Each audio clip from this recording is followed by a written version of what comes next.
Happy New Year, peoples! How are you doing? It's us, back to the basics, with another video. So, let's not delay and get straight into New Year's. January 1st. That's when a new year begins, right? That's when people mark a fresh new start. When worries of the past are put behind you to focus on the possibilities of the future. Well, what if I were to tell you now that it hasn't always been like this? Hold up, let's wind it back a bit. Back to the peak of Babylonian reign, where it is believed the first New Year's was celebrated. But for them, it wasn't called New Year's.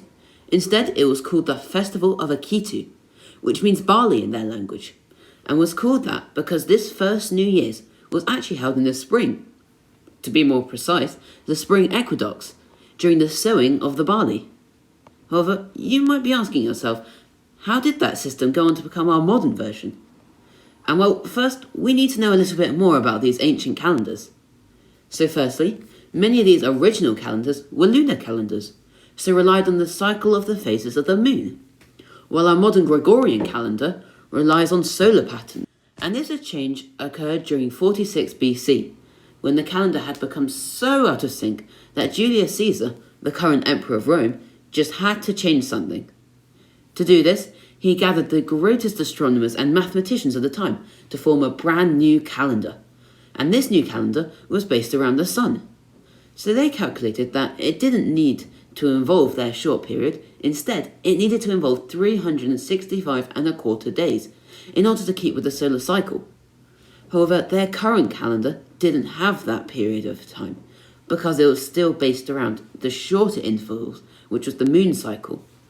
So to solve this, 2 new months were added at the start of a year, which meant that instead of March 1st being their first day of the year, it was now January 1st.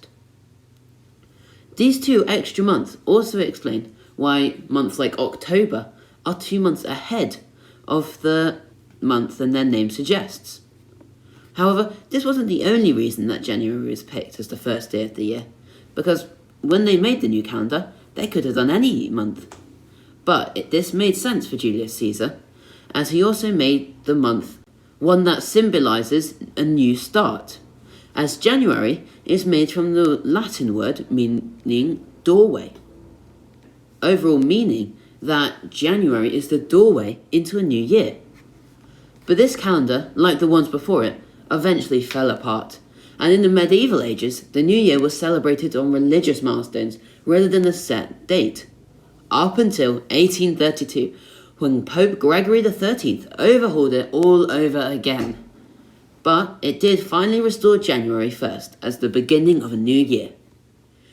And although this Gregorian calendar is the most commonly used, many different cultures use separate calendars, such as the Chinese, who hold their new year between late January and early February, or those who follow the Islamic calendar, who hold their new year in the fall. Whoa, sorry, that was a lot of info. But let's turn it around and talk about some New Year's traditions. And although there is the obvious staying up till midnight with parties and champagne, there are some other odd ones out there. Like in Spain, where people eat 12 grapes before the New Year's for good luck. Or in New York, where millions of people tune in to watch a glowing ball drop to signify the new year. But that's not all, as we're missing one of the most talked about topics around New Year's, and that is our New Year's resolutions. Whether that be going to the gym 20 times a day, or vowing to never eat anything nice tasting again, or maybe even swearing to go vegan for the next 6 months before inevitably giving up. By the way, did you know it's estimated that 80% of New Year's resolutions fail? And that's all you need to know about New Year's. So enjoy the season, and I wish you luck for the new year. So I hope to see you once a week, every week, and that the best of your life is yet to come. Bye!